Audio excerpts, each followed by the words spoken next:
이 한마디가 나를 살렸다. 김미경 지음 50페이지. 친구가 너무 부러울 때. 제 친구가 엄청난 부잣집에 시집을 갔어요. 그에 비해 저는 평범한 남자를 만났어요. 그동안 열심히 살았는데 결혼 하나로 이렇게 차이가 나니까 친구가 너무 부럽고 속상해요. 나와 가까운 사람의 행운이 부럽고 자신은 딱하게 느껴진 적, 내 현재가 너무 초라하고 보잘것없어 보여서 기운이 쭉 빠지고 살아갈 힘을 잃어버린 경험, 다들 한 번쯤은 있었을 거예요.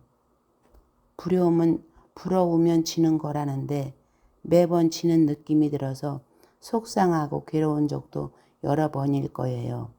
남의 행복을 부러워하는 자신이 부끄럽게 여겨질 때도 있었을 거고요. 그런데 부러움은 부끄러운 게 아니에요. 오히려 본능에 가깝죠. 나와 같은 50대인데 30대처럼 젊어 보이는 사람을 만나면 부러운 마음이 드는 게 당연하잖아요. 오히려 남을 부러워하지 않는 게 이상한 거예요. 그만큼 자기 고집과 아집으로 가득 차 있다는 거니까요. 문제는 남을 부러워하는 감정 그 자체가 아니라 내가 얼마나 그 부러움의 감정 안에 머물러 있느냐 하는 거예요. 부럽다는 감정은 나도 저 사람처럼 되고 싶다는 착한 소망이에요. 사람은 절대 자신이 관심 없는 건 부러워하지 않아요. 친구의 해외여행은 평소 여행을 동경해온 사람에게만 부러운 일이에요. 여행을 귀찮아하는 집순이에게는 친구의 근황 정도일 뿐이죠. 부러움의 순기능은 내가 원하는 방향으로 나를 밀고 간다는 거예요. 저 사람처럼 다이어트를 해서 예뻐지고 싶다. 저 사람처럼 서재를 만들어서 책을 많이 읽어야지. 저 사람처럼 세계 여행을 다니며 글을 쓰고 싶다. 이렇게 나에게 새로운 목표를 던져주는 거예요. 평소라면 나중에 하지라며 미뤄뒀을 일인데 부러움의 감정이 들어오면서 지금 당장 해보자가 되는 거죠. 그런데 부러움의 감정이 계속 내 안에 머물면 어떻게 되는지 아세요? 나를 부정하고 상대방을 공격하는 악감정으로 변질돼요. 공부는 무슨? 그때 나도 쟤처럼 외모를 가꿨어야 하는 건데 운동 좀 했다고 살이 빠지냐? 쟤는 원래 날씬했을 거야. 월급 모아서 세계여행을 갔다고? 부모가 부자겠지. 남의 성공을 부러워만 하고 행동으로 옮기지 않으면 그 부러움의 감정이 내 안에서 곪고 썩어서 자기 비하와 상대를 향한 비난으로 왜곡돼요. 부러운 마음은 정상입니다. 하지만 오래 머무르게 하면 안 돼요. 너무 장시간 방치하면 내 현재가 초라하고 작아집니다. 멀쩡히 땅 위를 걷던 나를 지하 10층으로 몰아넣는 것과 같아요. 그러니 우리 부러운 마음은 10분 이상 허락하지 말기로 해요. 질 때까지 부러워하는 게 진짜 지는 거예요.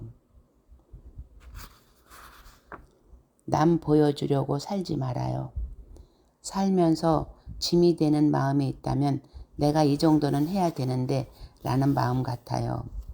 남 보기에 부끄럽지 않는 삶, 남이 보면 부러워할 만한 인생을 살고 싶은 마음이요. 고백하자면 저도 이런 마음을 꽤 오랫동안 품고 있었어요. 제 고향은 충청도 증평이에요. 부모님은 시골에서 열심히 일하면서 딸의 4년 학비를 모두 보내셨어요. 그래서 저는 부모님이 고생하신 만큼 제가 잘 풀려야 한다는 생각을 항상 해왔어요. 그런데 그게 제 마음대로 되나요? 이러저러한 상황들 때문에 결혼 후에도 경제적으로 넉넉하지 못했어요. 40대 중반이 돼서야 집을 샀죠. 5남매 중에서도 꽤 늦게 자리를 잡은 거예요. 5남매구나. 명절 때 가족들이 모인 자리에서 동생들이 집이 샀다는 말을 들으면 이상하게 마음이 움츠러들더라고요. 제 성적표가 마음에 들지 않았던 거예요. 물론 동생들이 돈을 모으고 집을 살 때 저는 공부를 하고 강사로서 커리어를 쌓았어요. 누구 못지않게 제 인생을 열심히 살아왔어요. 하지만 눈으로 볼 수 있는 게 아니잖아요. 집, 차, 해외여행처럼 사진 한 장으로 보여줄 수 없으니까요. 자꾸만 구구절절 제 인생을 설명하게 되더라고요. 나중에는 그게 스스로 한심해서 입을 닫게 됐고요.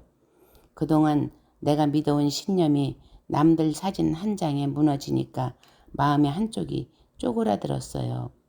내가 이룬 성과들도 무시하게 되었고요. 나에 대한 믿음이 그리지 강하지 않았던 거예요. 남에게 받은 상처보다 스스로에게 준 상처가 더 맵고 아프더라고요. 하지만 이제는 알아요. 그때 제가 느낀 자격지심과 부끄러움이 사실은 아무것도 아니라는 걸요. 사람들은 자기 인생 사느라 너무 바빠서 남에게 관심이 없어요. 남이 나를 보는 건 KTX 타고 논밭 풍경 보는 거랑 똑같은 거예요. 남이 나를 보는 건 KTX 타고 논밭 풍경 보는 거랑 똑같은 거예요. 쟤는 저렇게 사는구나. 이렇게 풍경처럼 헐깃 보는 거지 책을 읽듯 자세히 들여다보지 않아요. 보더라도 오래 기억하지도 않고요. 결국 타인의 시선이라는 건 존재하지 않아요. 타인의 시선을 의식하는 나만 존재할 뿐이죠. 결국 타인의 시선이라는 건 존재하지 않아요. 타인의 시선을 의식하는 나만 존재할 뿐이죠. 그러니 이제 타인의 시선에서 자유로워져요. 그 대신 내가 나를 잘 봐주자고요. 버텨내느라 애썼다고, 오늘도 잘 살아내느라 고생했다고 스스로를 아껴주고 응원해주세요. 다시 버텨내느라 애썼다고, 오늘도 잘 살아내느라 고생했다고 스스로를 아껴주고 응원해주세요.